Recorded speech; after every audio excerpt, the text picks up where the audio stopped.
développement durable 2022 de la région Nouvelle-Aquitaine est pour la seconde année intitulé Rapport Néoterra.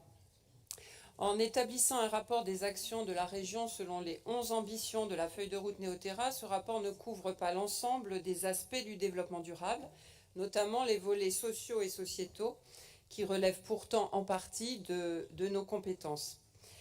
Voyons justement page 99 du rapport, on retrouve les 17 objectifs développement durable définis par l'ONU et ce tableau sous-entendrait que 3 des ODD ne seraient pas du tout pris en compte dans les politiques régionales, ce qui n'est pas tout à fait le cas d'ailleurs.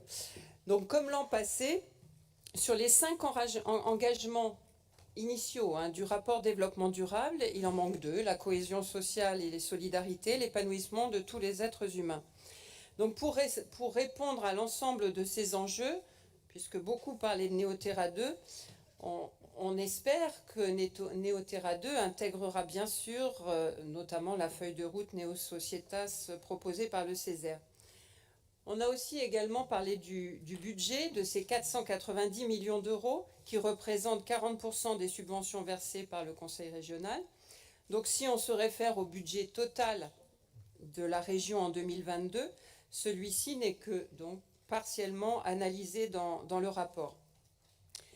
Il est quand même important de souligner que ce rapport est clair et lisible, qu'il est plutôt agréable à lire, riche d'illustrations et de données essentielles, puisque pour chacune des 11 ambitions, on a quand même une comparaison sur les 3 dernières années d'un certain nombre de critères.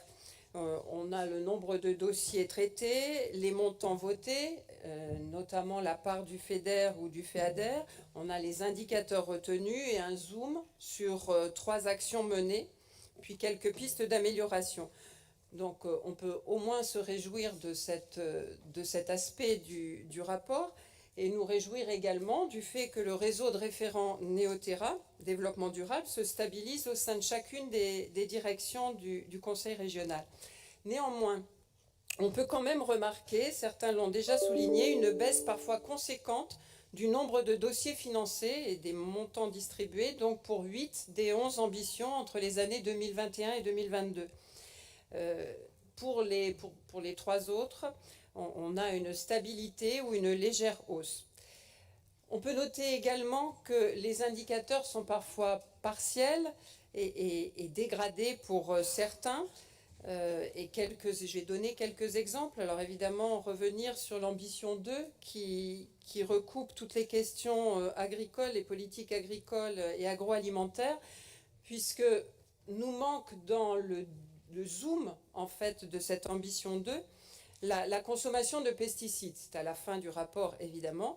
Et quand j'ai posé la question en commission, on nous donne la vente des pesticides. Alors, est-ce que la vente des pesticides représente exactement l'utilisation des pesticides? Pas forcément.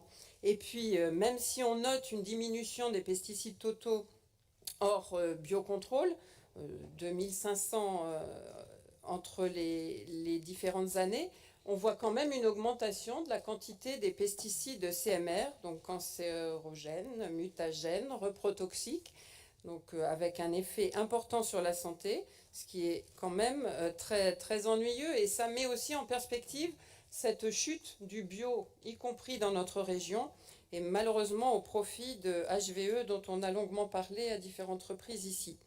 Concernant l'ambition 3, il serait intéressant de connaître les économies d'énergie et de gaz à effet de serre réalisées par nos entreprises, notamment celles que nous accompagnons. Même si on sait que cet impact est réel, ce serait quand même intéressant d'avoir cet indicateur un petit peu plus précis.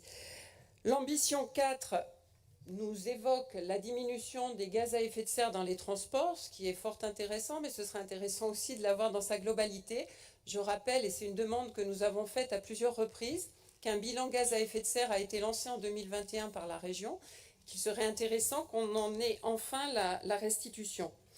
Et puis, inquiétant quand même, l'ambition 7 sur les déchets, puisqu'on relève que la quantité de déchets produites par habitant dans notre région continue à augmenter malgré le plan régional des déchets, de gestion des déchets, ce qui est quand même regrettable et qui nous appelle à la vigilance par rapport à nos politiques liées aux déchets et ne pas continuer à financer des aspirateurs à matière déchets dans certains départements de cette région. Enfin, le rapport annuel se doit de présenter des pistes d'amélioration globale. Alors c'est fait en zoom sur chacune des ambitions, mais nous en proposons quelques-unes. Bon, je l'ai déjà dit, intégrer tous les volets du développement durable et les résultats de sa mise en place dans les éco-conditionnalités, ça a été évoqué précédemment également. Page 11 du rapport, on a une carte qui évoque les montants versés par territoire, et tout ça est forcément intéressant, mais peut-être revoir l'indicateur, parce que quand on regarde cette carte, on a l'impression d'un différentiel important de traitement entre les régions, la partie sud de la région avec le nord et encore plus avec l'est. Il serait aussi important de choisir des indicateurs partagés. Alors pourquoi pas au sein d'un groupe de travail ou au sein de chacune des commissions existantes, pourrions-nous réfléchir à des indicateurs pertinents pour Néoterra 2 et puis organiser le rapport de sorte qu'il soit connecté aux orientations budgétaires, puisque l'objectif initial de ces rapports développement durable, obligatoire pour chacune des collectivités de plus de 50 000 habitants, est justement de préparer aux orientations budgétaires. Et donc ce serait parfaitement intéressant que ce rapport prépare réellement aux orientations budgétaires dont on va débattre prochainement, rapidement, et puis qu'il y ait cette notion de budget vert dont on nous a également parlé. Merci.